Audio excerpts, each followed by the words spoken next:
এটাই সেই সিন্দুক যেখানে রাখা হতো গুপ্তধন। এখানে এমন কিছু আলমারি রয়েছে যেগুলো কাঠের নয়, লোহার। দেখুন, আগুনও কিছু করতে পারবে না এই আলমারিগুলোকে। এটি এমন এক প্রাসাদ যেখানে আজও রয়েছে সেই বাদশাহী সিংহাসন আর রাজকীয় দরবার। এটি এতটাই রাজকীয় প্রাসাদ যে এর ঝাড়বাতি পরিষ্কার করতেই প্রয়োজন হতো 400 জন লোকের। হ্যাঁ দর্শক, এটা চৌমহল্লা প্যালেস, হায়দ্রাবাদ নিজামদের প্রাসাদ। এখান থেকেই সাম্রাজ্য পরিচালনা করতেন আসাফজাহি সাম্রাজ্যের শাসকরা। বেঙ্গল ডিসকভারির পর্দায় আজ আমি আপনাদের দেখাবো ইতিহাস বিখ্যাত ইমারত চৌমহল্লা প্যালেসের কোথায় কি আছে সব কিছু। হায়দ্রাবাদ, হারিয়ে যাওয়া এক মুসলিম সাম্রাজ্য। এই শহরের কোলাহল আর ইতিহাসের ধুলোজমা অলিগলির মাঝে আজও দাঁড়িয়ে থেকে যে ইমারত অতীত জৌলুস আর রাজকীয়তার সাক্ষ্য দেয়, সেটাই এই চৌমহল্লা প্যালেস। এটা হায়দ্রাবাদ নিজামদের 4 প্রাসাদের মিলনস্থল। এখানে 4টি প্রাসাদ রয়েছে বলেই এর নাম চৌমহল্লা প্যালেস। এটি এমন এক জায়গা যেখানে সময় থেমে আছে 3 শতাব্দী ধরে। এখানে এলে আপনি আজ থেকে প্রায় 300 বছর আগেকার সময়ে ফিরে যাওয়ার এক অবিশ্বাস্য রকম অনুভূতি পাবেন। এখানকার প্রতিটি প্রাসাদ আজও বহন করছে আভিজাত্যের ছোঁয়া, যার প্রতিটি কোণায় রয়েছে এমন সব নজর কাড়া নকশা যা আপনাকে অবশ্যই অভিভূত করবে। দেয়ালের এসব নকশা প্রথম দেখায় আপনার কাছে আকারে অনেকটা ছোট মনে হতে পারে, কিন্তু আপনি যখন এর গায়ে হাত বোলাবেন তখন দেখবেন এই নকশাগুলো আপনার হাতের চেয়েও অনেক বড়। চোখ ধাঁধানো এমন নজর কাড়া নকশাতেই ছাওয়া রয়েছে এই পুরো দেয়াল। মোহনীয় এই নকশাগুলোর গায়ে যাতে ধুলা জমতে না পারে, তাই এগুলো নিয়মিতভাবেই পরিষ্কার করা হতো। আর এই ধুলা ঝাড়ার দায়িত্বে ছিল প্রায় 900 জন লোক। এটি এমন এক প্রাসাদ চত্বর যার পুরোটা রক্ষণাবেক্ষণের দায়িত্বে ছিল প্রায় 7000 কর্মচারী। হ্যাঁ দর্শক, পুরো ভারতবর্ষে যে কয়টি রাজকীয় প্রাসাদ রয়েছে তার মধ্যে তালিকার সবার উপরের দিকেই রয়েছে হায়দ্রাবাদের এই চৌমহল্লা প্যালেস। এটা এখানকার খিলওয়াত মোবারক বা দরবার হল। এটাই হায়দ্রাবাদ নিজামের রাজ দরবার। মাঝখানে যে জায়গাটি দেখা যাচ্ছে সেখানেই বসতেন এখানকার বাদশাহ। দরবার হলটি কি পরিমাণ রাজকীয় তা চারপাশে একবার খেয়াল করলেই আপনি অনুধাবন করতে পারবেন।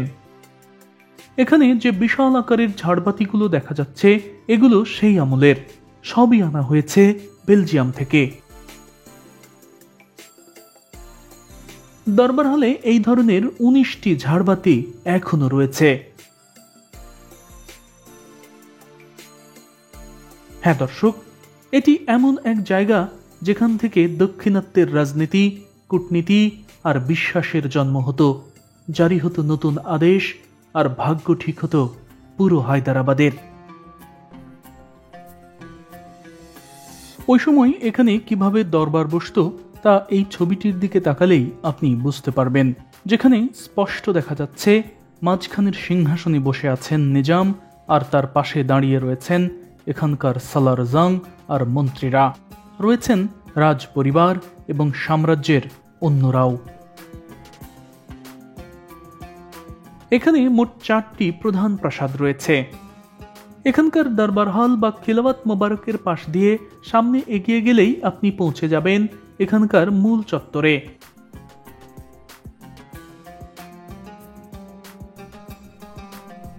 পর্দায় এখন যে প্রাসাদটি দেখতে পাচ্ছেন এটা মেহতাব মহল, চৌমহল্লা প্যালেসের 4টি প্রাসাদের একটি।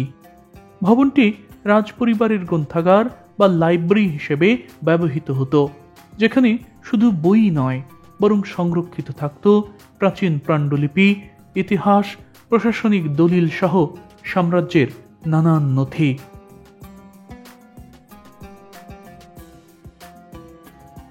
পর্দায় এখন যে প্রাসাদটি দেখতে পাচ্ছেন এটা তাহনিয়াত মহল, অভিনন্দনের প্রাসাদ, সংবর্ধনার প্রাসাদ, উৎসবের প্রাসাদও বটে। রাজমহলের সকল উৎসব এই প্রাসাদেই হতো, এমনকি সাম্রাজ্যের কোনো কৃতিত্ব বা যুদ্ধ জয়ের মতো সংবর্ধনা বা যে কোনো আনন্দ উৎসব হতো এই প্রাসাদেই। এখানকার পঞ্চম শাসক আফজাল উদ্দৌলা এই প্রাসাদটি নির্মাণ করে এর নাম নিজের নামেই করেছিলেন তাহনিয়াত মহল। আফজাল উদ্দৌলার আসল নাম তাহনিয়াত আলী খান, আর আফজাল উদ্দৌলা তার উপাধি। এছাড়াও আমার সামনে এখন যে প্রাসাদটি দেখতে পাচ্ছেন এটা আফজাল মহল। দরবার হলের পরে এই আফজাল মহলই এখানকার সবচেয়ে রাজকীয়।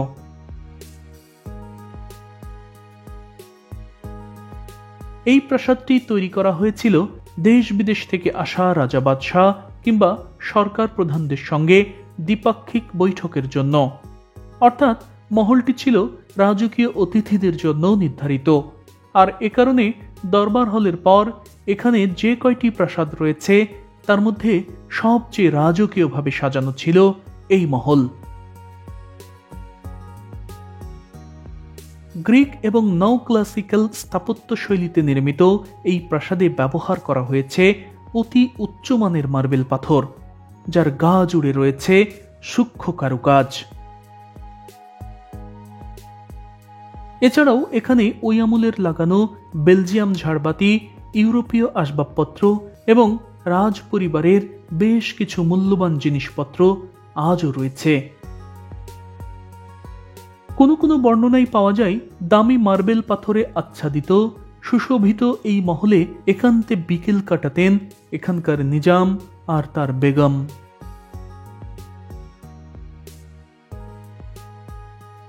প্রাসাদটি এতটাই রাজকীয় যে এর মেঝে থেকে শুরু করে সিলিং প্রতিটি কোণায় জড়ানো রয়েছে চোখ জোড়ানো সব নকশা।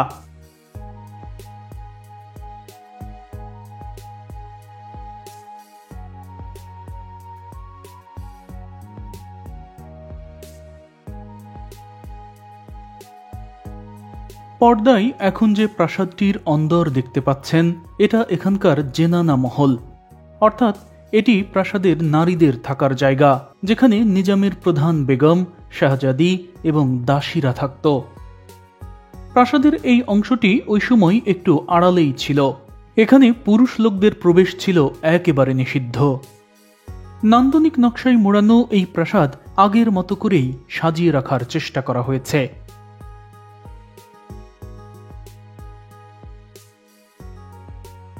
অন্য প্রাসাদগুলোর মতো এখানেও টাঙিয়ে রাখা হয়েছে সেই আমলের দামি দামি ঝাড়বাতি।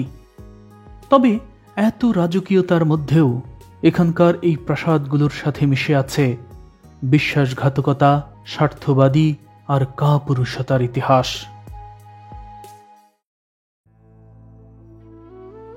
সময়টা তখন 1857। দিল্লির বুকে পতন হয় মুঘল সাম্রাজ্যের। হায়দ্রাবাদের নিজামরা বরাবরই ইংরেজদের পক্ষেই ছিলেন, কেননা একসময় এই হায়দ্রাবাদ মুঘলদের অধীনেই ছিল। কিন্তু সম্রাট আওরঙ্গজেবের মৃত্যুর পর মুঘল সাম্রাজ্য যখন দুর্বল হয়ে পড়ে, তখন 1724 সালে মুঘলদের অধীনে থাকা এই অঞ্চলে সুবেদার পদে চাকরিরত মীর কামরুদ্দিন খান নিজেকে স্বাধীন ঘোষণা করে হায়দ্রাবাদের সিংহাসন দখল করেন। অর্থাৎ মুঘলদের বিরুদ্ধে বীরের মতো যুদ্ধ করে নয়, বরং বিশ্বাসঘাতকতার মধ্য দিয়েই জন্ম হয় হায়দ্রাবাদ সাম্রাজ্য।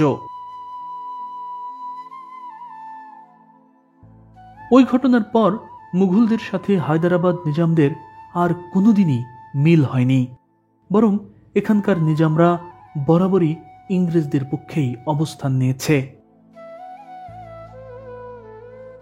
হায়দ্রাবাদের মাটিতে হীরার খনি থাকায় এখানকার শাসকদের অর্থের কোনো কুল কিনারা ছিল না। রীতিমতো সোনা আর হীরায় মোড়ানো ছিল এই সাম্রাজ্য। যে সময় সাধারণ মানুষের পক্ষে ঘোড়ার গাড়ি কেনাও ছিল কল্পনাতীত, ওই সময় এখানকার নিজামরা ব্যবহার করতেন কোটি টাকা দামের রোলস রয়েস গাড়ি। নিজামদের ব্যবহৃত সেই গাড়িগুলোর কয়েকটি আজও রয়েছে এই চৌমহল্লা প্রাসাদের গ্যারেজে।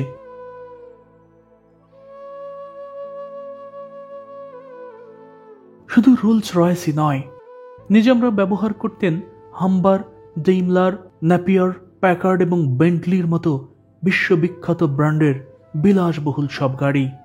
একটি দুটি নয়, এখানকার সপ্তম নিজাম মীর ওসমান আলী খানের ছিল এই ধরনের অন্তত 200টি গাড়ির বহর। হায়দরাবাদ নিজামরা শুধু মুঘলদের সাথেই বিশ্বাসঘাতকতা করেনি, বরং তারা চরম বিরোধী ছিল মহীশূরের বাঘ টিপু সুলতানের। টিপু সুলতান যখন ইংরেজদের বিরুদ্ধে ভারতকে রক্ষার জন্য প্রচণ্ডভাবে লড়াই করছিল, তখন টিপু সুলতানের প্রতিবেশী মুসলিম শাসক এই হায়দরাবাদ নিজামরা ছিল ইংরেজদের পক্ষে। পর্দায় এখন যে প্রাসাদটি দেখতে পাচ্ছেন, এটা পুরানা হাভেলি, নিজামদের পুরনো প্রাসাদ, যা এখন নিজামস মিউজিয়াম নামে সবার কাছে পরিচিত। এই প্রাসাদের ভেতরে আজও রয়েছে সোনা, রূপা আর হীরা দিয়ে তৈরি নানান কিছু, যা আমি গত পর্বেই দেখিয়েছি। ওই সময় এখান থেকেই সাম্রাজ্য পরিচালনা করতেন নিজামরা। একবার মারাঠাদের বিরুদ্ধে যুদ্ধের সময় নিজামদের কিছু সীমান্ত ভূমি টিপু সুলতানের দখলে চলে আসে। মূলত তখন থেকেই নিজামরা টিপু সুলতানকে হুমকি মনে করতেন, কিন্তু টিপু সুলতান কোনোদিনও হায়দরাবাদ আক্রমণ করেনি। অথচ 1798 সালে এই প্রাসাদে বসেই হায়দরাবাদের শাসক মীর নিজাম আলী খান টিপু সুলতানের বিরুদ্ধে লড়তে ব্রিটিশ ইস্ট ইন্ডিয়া কোম্পানির সাথে একটি চুক্তি স্বাক্ষর করেন। আর ওই চুক্তির ফলে হায়দরাবাদের মাটিতে অবস্থান নেয় ব্রিটিশ সেনারা। টিপু সুলতানের মহীশূর দখল করতে হলে ব্রিটিশদের যে কোনোভাবে হায়দরাবাদে সৈন্য মোতায়েন প্রয়োজন ছিল, কারণ মহীশূর ছিল হায়দরাবাদের প্রতিবেশী রাজ্য। ফলে ওই চুক্তি নিজামদের যতটা না প্রয়োজন ছিল, তার চেয়েও অনেক বেশি প্রয়োজন ছিল ব্রিটিশদের। 1799 সালে ভারতবর্ষের বীর সন্তান টিপু সুলতান যখন ইংরেজদের বিরুদ্ধে প্রচণ্ডভাবে লড়াই করছিল, তখন হায়দরাবাদ নিজাম টিপু সুলতানকে সাহায্য করেনি, বরং এখানকার নিজামরা ইংরেজদের পক্ষেই অবস্থান নিয়ে টিপু সুলতানের বিরুদ্ধে লড়াই করেছিল। টিপু সুলতান সেদিন জীবনের শেষ নিঃশ্বাস পর্যন্ত ইংরেজদের বিরুদ্ধে লড়েছিলেন, কিন্তু একসময় তিনি শহীদ হন। আর এর মধ্য দিয়েই মহীশূর চলে যায় ইংরেজদের কবজায়। শুধু টিপু সুলতানের বিরুদ্ধেই নয়, 1803 সালে যখন ইংরেজদের সাথে মারাঠাদের যুদ্ধ হয়, তখনও নিজামরা ইংরেজদের পক্ষেই ছিল। 1857 সালে দিল্লির বুকে যখন মুঘল সূর্য অস্ত যাচ্ছিল, ঠিক তখন এখানকার পঞ্চম নিজাম আফজালউদ্দৌলা স্বপ্ন দেখেন তিনি এখানে এমন একটি প্রাসাদ তৈরি করবেন, যার দেয়ালে শুধু রাজকীয়তাই নয়, বরং প্রতিফলিত হবে উৎসব, আনন্দ আর অতুল প্রাচুর্যের ছবি। সেই স্বপ্ন থেকে শুরু হয় এখানে এই রাজকীয় চৌমহল্লা প্রাসাদ তৈরির কাজ। প্রাসাদগুলোই ধাপে ধাপে গড়ে ওঠে মার্বেলের মেঝে, কারুকার্য খচিত দরজামালা আর পৃথিবীর সবচেয়ে দামি দামি বিশাল আকারের ঝাড়বাতির নিচে প্রসারিত হতে থাকে রাজকীয় দরবার আর করিডর। তবে কোনো কোনো বর্ণনায় পাওয়া যায় চৌমহল্লা প্রাসাদ আফজালউদ্দৌলা তৈরি করলেও এখানকার এই দরবার হল আরও অন্তত 100 বছর আগে 1757 সালে তৈরি করেন ওই সময়ের শাসক সালাবাত জাং। যদিও এই বর্ণনার পেছনে রেফারেন্স খুবই দুর্বল, কিন্তু যদি এটা সত্য হয়ে থাকে তাহলে অবশ্যই বলতে হয় 1798 সালে ইংরেজদের সাথে করা সেই চুক্তি পুরানা হাভেলিতে নয়, স্বাক্ষরিত হয়েছিল এই দরবার হলেই। দর্শক মণ্ডলী, হায়দ্রাবাদ নিজামদের এসব রাজকীয় প্রাসাদের গায়ে শুধু সৌন্দর্যই নয়, বরং লেগে আছে বিশ্বাসঘাতকতা আর কাপুরুষতার কালো ছাপ। টিপু সুলতান কোনোদিনও হায়দ্রাবাদ আক্রমণ করেনি, কিন্তু শুধুমাত্র আত্মভয়ে নিজামরা এমন এক সিদ্ধান্ত নিয়েছিল যা পুরো ভারতবর্ষেরই ইতিহাস বদলে দেয়। দর্শক, আপনারা কি মনে করেন, নিজামদের সিদ্ধান্তই কি সঠিক ছিল? জানাতে পারেন কমেন্টে।